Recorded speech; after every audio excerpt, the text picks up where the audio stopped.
तीन राज्यों में भाजपा की जीत के साथ ही एक ही चर्चा लगातार जारी है कि आखिर मुख्यमंत्री होगा कौन। बाकी राज्यों की तरह राजस्थान में भी यही चर्चा हर खासवान की जुबान पर है। वैसे तो चर्चा में कई नाम लगातार बने हुए हैं, लेकिन सबसे ज्यादा नजर दो नामों पर बनी हुई है। एक तो पूर्व सीएम वसुंधरा राजे और दूसरा बाबा बालकनाथ पर। लेकिन सूत्रों की अगर माने तो आलाकमान इन दोनों ही नामों पर चर्चा नहीं कर रहा है। वैसे चर्चा में तो कई और नाम हैं, उनके पीछे भी कई कारण हैं, लेकिन इन नामों पर फिलहाल बात बनती नहीं दिख रही है। क्यों नहीं बनती दिख रही है वो आपको बताते हैं। और सबसे पहले बात वसुंधरा राजे की, जो कि पहले भी राजस्थान की मुख्यमंत्री रह चुकी हैं, लेकिन मोदी शाह से उनकी दूरी किसी से छिपी नहीं है और मुख्यमंत्री रहते हुए उनके और केंद्र के बीच की खींचतान भी किसी से छिपी नहीं है। विधानसभा चुनाव की शुरुआत में जिस तरह वसुंधरा को कैंपेन से अलग रखा गया, वो भी इसी का नतीजा था। लेकिन बाद में राजस्थान में सबसे वरिष्ठ नेता होने के नाते उनको जगह मिली, पर अब बहुमत मिलने के बाद गेंद पूरी तरीके से आलाकमान के हाथ में है। और ऐसे में नतीजों के ठीक बाद वसुंधरा की तरफ से जिस तरह से शक्ति परीक्षण की कोशिश हुई और विधायकों के बाड़ेबंदी के आरोप बेटे दुष्यंत पर लगे, वो सीधे तौर पर उनके खिलाफ जाते हुए दिख रहे हैं। इसके अलावा भी और कई वजह हैं, वो भी आपको बताते हैं।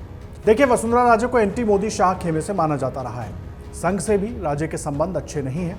साल 2018 के चुनाव में झुंझुनू में पीएम की एक सभा हुई थी, जिसमें वसुंधरा तेरी खैर नहीं, मोदी तुझसे बैर नहीं का नारा चला था। शीर्ष नेतृत्व को भी नापसंद है। यही वजह रही कि लंबे समय से उन्हें संगठन में भी कोई महत्वपूर्ण भूमिका नहीं दी गई। राजस्थान में इस दौरान पीएम की कई सभाएं रहीं, जिनमें राजे को ज्यादा तवज्जो नहीं मिली। विधानसभा चुनावों में वसुंधरा के चेहरे को आगे नहीं किया गया। हालांकि छत्तीसगढ़ और मध्य प्रदेश में भी कमल के निशान पर ही चुनाव लड़ा गया। राजस्थान के चुनावों में बीजेपी के कई बागियों ने पार्टी को नुकसान पहुंचाया। इनमें से कई राज्य के समर्थक बताए गए। सबसे महत्वपूर्ण बात यह है कि बीजेपी के पास इस वक्त लीडरशिप चेंज करने और एक नई लीडरशिप खड़ी करने का सबसे बेहतरीन मौका है। हालांकि वसुंधरा आखिरी समय तक लड़ने वालों में से हैं, लेकिन इस बार उनकी राह आसान नहीं लगती। वही बात अब बाबा बालकनाथ की करते हैं।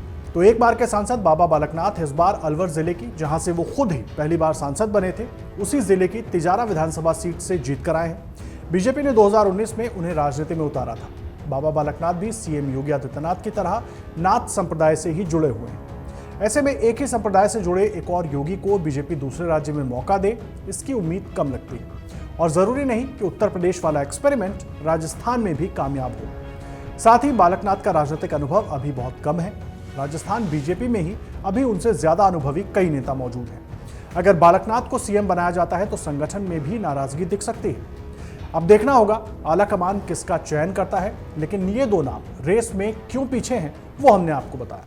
अगर आप ये वीडियो YouTube पर देख रहे हैं तो हमारे चैनल को सब्सक्राइब करें और बेल आइकन को दबाना ना भूलें। अगर आप Facebook पर ये वीडियो देख रहे हैं तो हमारे पेज को लाइक करें।